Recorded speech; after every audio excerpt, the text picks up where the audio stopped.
How good's quality? Hey guys, my name's Matt Preston. I'm the CEO of Builtprado. In today's video that I've been wanting to do for a while is a 25-year-old Prado. How does it hold up? How's it holding up after 330,000 kilometers on the body, not the engine, because engine swap. But we're going to run through some things and we're going to figure out what's deteriorating first, what are the weak spots of the old go here. And if you want to buy one and it's about 20 years old, maybe you can look for these weaknesses when you're buying your Prado 19. So let's get stuck right into it. Alright guys, I've got a huge list here and we're running through things like door fixes, bush bearings, lights, transmission, gas, wall and plastic. We're going to go through all that stuff. Engine interior paint, rust, gearbox. We're going to go through multiple things here because I want to figure out what's wearing over those years. Now, some of you guys may know this car had a farm life before the previous owner I bought it from. So back when it was red, it used to be on the farm, driving up dirt roads, hence all the brown dust in the panels, as I was told by the previous owner. And then obviously he owned it and he did take very good care of it, and then here it is today in the flesh. So let's start through the plastics and the trim and see how the interior is holding up. Now remember, I'm a carpenter by trade, so if anything, this is more abused than the average Prado. But this is 1996, this is the oldest Prado of its era. So I have seen some bad Prados out there, but we'll see how this one fares up to the rest. Right guys, you are on the camera, we're going straight in the interior. Now, few little scuff marks, and as you'd expect, it's probably hard to see, but most of this is actually pretty good condition. Now the steering wheel, yeah, you can see that. You see how it's all cracking? That's obviously from the sun beaming at it, because down here it's a bit more just normal, but as you can see as you go up it gets a bit grotty now, but that's fine. I actually like the size of this and I don't want to put a steering wheel cover on it because it'll be too fat. I actually really don't mind that. Now you've got weird stuff here, like I've got this air conditioner leak thing that never comes off, so that's just like that. Now I'm not sure you guys can see this on camera, but see how that vent is sort of in like 10 mils, same with this one, and you see how it's like broken. So pretty much these vents, when I bought it these were all fine, but as you can see they've sort of fallen within the dash. Now you guys probably know how to fix this, but this one's a bit loose as well. That one is it's fine, but it's needs to come out again. So the dash is sort of falling apart a little bit. Now this is a very common problem for Prados. Everyone will have this at home. See this here? And you see that one just there? This whole dash is meant to be up there, but as you can see it drops because these hooks don't work and they fail. So this is a very common issue. Everyone has these problems. And something that's even more common than that is this. Now, as you can see here, it's broken all the way around here. As a result, it's dipping in. Now, obviously, this is your little, you put your little drink holders in there. And as you can see, that's just not holding. And the previous owner has tried to put blue glue in there, as you can see, and it just hasn't held up at all. So this is a mega common problem with these cars. And I know some models have second compartment here than this on top, but these are the lid itself is like $100 because everyone wants these, as you can see, because it's a common problem. Now in terms of in here, it's a bit grotty, but the magnetic cup holders working like a dream. That's great, so that no issues there, and everything else down here is pretty good except for, I'm not sure you can see that, but it's wobbling heaps and it's got heaps of play in it. And in result, this is another very common problem. It's sort of, as you can see, it's not very, that's not good. You shouldn't be moving like that. It's actually quite dangerous. There's a little bearing in here.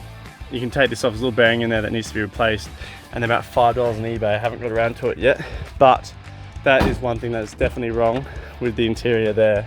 Now a lot of you guys have these issues as well, so feel free to let me know. And down here, just pretty basic, but pretty much the carpet is not, as you can see, it's sort of just doing its own thing. It's not really sitting in properly. And down here, as you can see, but obviously the carpet's not even reaching under there. But to be fair, this carpet has been through a mud hole, so that's half my fault. Now the seats, the front have seat covers, so they're pretty much in mint condition, no issues at all. But this one always gets work, ladders put in it, drop saws and all sorts. So I've given it a clean. This is probably the cleanest the interior's been for a while. I'm not sure if you can see there, but see how I'm being very picky, but see how the stitching's on coming there? And it'll just take something to hook on that and this will all sort of rip off. But besides that, headrests and all these seats have held up absolutely magnificently, and I didn't really care too much about the seats, but it wasn't until my dad who noticed it. He was like, your seats are in very good condition considering. And honestly, my dad thinks it's just because it's like the Toyota fabric and good structure, and it's just held up very well. And like this car, I've had heaps of people sit in this car. I've had all sorts of work materials on here. I've had gyprock ceiling tiles in here. I've had dirt and everything. And you'd almost think I haven't even done any of that. So super stoked with how the interior is holding up. And as you can see my door there, there's just a little bit of damage there, but nothing else really on these, to be honest. As you can see, just the speaker holes have a bit of mud, but as you can see that it's pretty much fine on the interior until you get to the back. So the back, pretty standard. This is where I actually use the car for tools. You got scrapes, knocks, things. There's some scrapes on the roofs you can't really see. This, not sure you can see that, but there's a huge crack just here, or you can see it. That's from when I had my drawers first in and they weren't fixed. They smashed into the wall, so that's not sort of my fault, but roof's not too bad considering. And it used to be a smoker's car as well, got that smell out. And stuff like this is pretty common. See how see how that's not even on? How I just lift that up. Pretty much every single one of these tabs has broken and failed. And as you can see, that's how it's meant to go on, but none of them work, and you just sort of placed on there like that. So that's a bit sad that that's all broken, but you know, it is getting hammered and abused, this car, so it's doing pretty well. As you can see, this side's pretty much flawless, nothing wrong there at all. And then this side, we've got a few knocks and scratches. That's from me getting big lengths of timber, passing them through here and smashing into there on accident. This has come off entirely. I'm not sure how to fix that yet. And then you can sort of see over here, a few scratches. But this is a very in-depth review of the car, but I've pretty much shown you every single thing that's broken. Up here is all good, these are all fine. None of them are broken yet. And yeah, the roof's pretty much fine as well. So that's pretty much the whole interior of the car looked through. So not too bad considering 1996. It's a very old car and it's holding up pretty well considering I'm not just driving it to work, I'm abusing this full driving, camping and carpentry. So this is like the worst case scenario sort of thing. Now I was going to do a segment on lights, but the problem is I've changed them all pretty much. Obviously I've changed these ones, spotties are on there, all the interior lights have been changed as well. So really there's only one light I can show you that changed since factory, which is these bad boys up here, and ready? Works like a dream. So that's LED and the rear is LED. Oh, and the brakes I did change, but I changed back when I thought I was going to sell the car, but they also work like a dream, and the ones down there as well. So pretty much all the lights are fine, and lights get a tick, all the indicators work, everything still works. So good on Toyota. Alrighty, so the engine, as we all know, is great and it's fine, it's working well with the mismatched red inside, looks sick. Now, no issues here besides, if you've seen one of my other videos, I talked about how many times this thing broke down, but for the last year though, it's been an absolute solid rig and no issues whatsoever. So I pretty much bought a lemon, and then here we are now, we fixed it and now it's absolutely flawless. 500,000 Ks, here we come. So no dramas there at all. And I did want to fly over the LPG/gas. Now that's part of the segment there, and that's the gas system there. Now also that's been very temperamental, so I'd actually almost say not so well in terms of the gas. Now it could be a matter of splitting this and tuning it finer, but it's so temperamental in these cars as it is. I drive them in petrol in the cities, and then when I go on long distance highways I chuck it on gas, and that's no dramas at all because that's pretty easy to do. So I'd say the gas system gets a no actually. It's not too good at all. Oh, now I'm not sure if any of you guys remember the transmission, but a little while ago my dad and I did service it incorrectly, and pretty much we had, I think it was double the engine oil in the engine, and we had no transmission oil, and the car drove fine with white smoke, and it did that for a day or two, and the mechanic was worried that all the seals would have been overloaded, which is fair, but it's all been fine, nothing's happened. So on that judgment, and considering I've got 35s and everything, transmission's been great, been fine, and it gets a double thumbs up from me considering what Benton would have done to it, and it's still driving just fine. So transmission is great, good for towing, full driving, sand full driving, and etc. So highly recommend, and so that transmission is good. After 25 years, it's still going strong. Original transmission. Now I've got you guys on the ground here. I wanted to run over the rear diff. Now it's a little bit rusty, you could probably say, and a little bit beaten up, and also the bushes as well.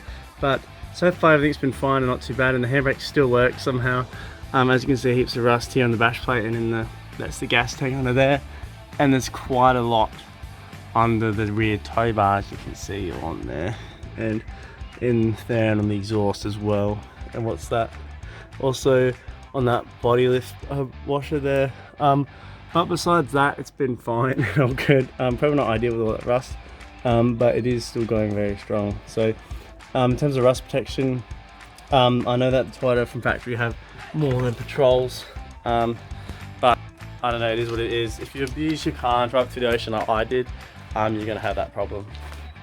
Alrighty, now I want to go over paint over this car, but obviously I've painted over it, which means this paint isn't 25 years old and it's not really fair.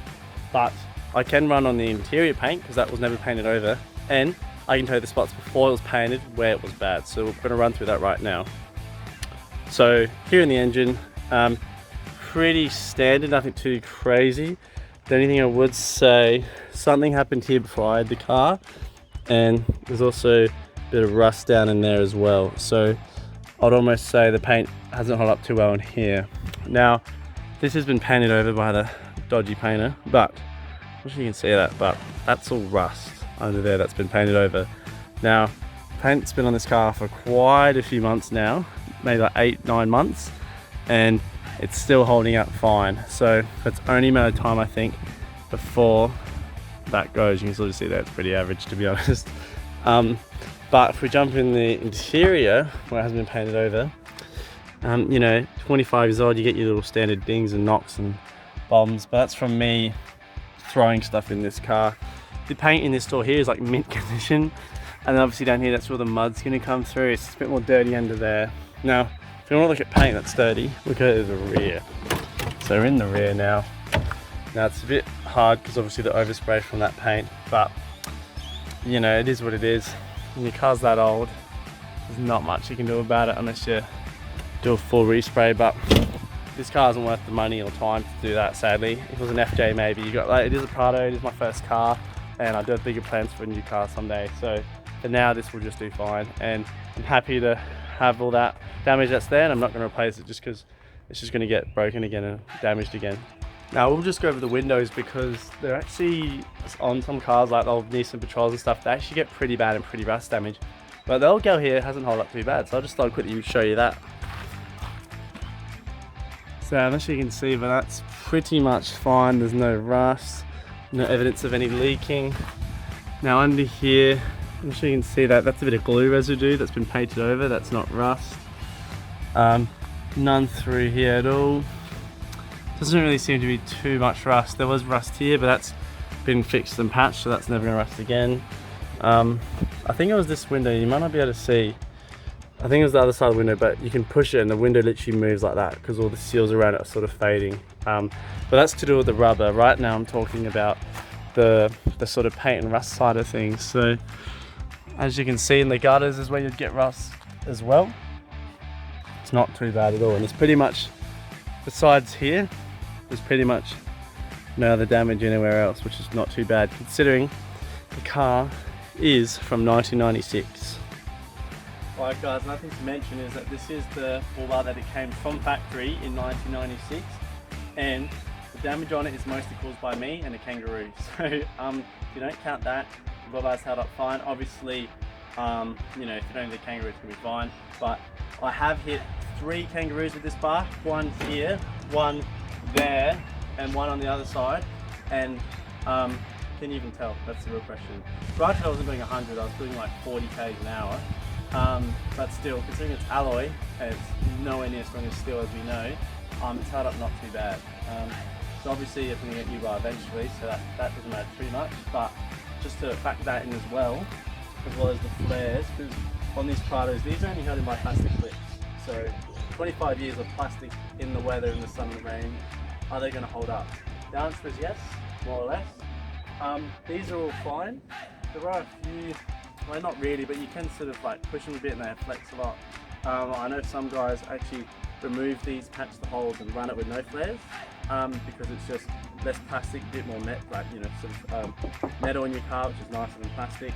But that does make it look like the lower version Prado, so which is good if you want it to look like the GXL, if anything.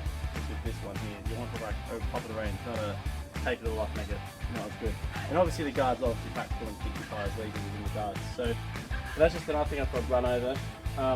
But you know, do you think this video is fair? Do you think I've gone over the car enough? Is this car really survived all right for 25 years old, or is it actually on its way out and I should sell it? So that's just my video, guys. That's what I think, and I hope you agree with me that it's in pretty good condition considering. And also it's had a farm life, and now it's been with me through the trade, so it hasn't exactly, you know, just driven to the city, had an office job. It's been seen other walks of life as well. So thanks so much for watching, guys. Hopefully you can compare your Prado to mine and be like, oh yeah, mine's better than yours, or yeah, no, yours is worse than mine, and we can just, you know, figure out how well these cars hold up over the years. So I mentioned all the common problems throughout the video, and then you can figure out if you have a lemon or not. So too easy, guys. Thanks for watching. See you guys next time with Builtprado. Take care. Cheers.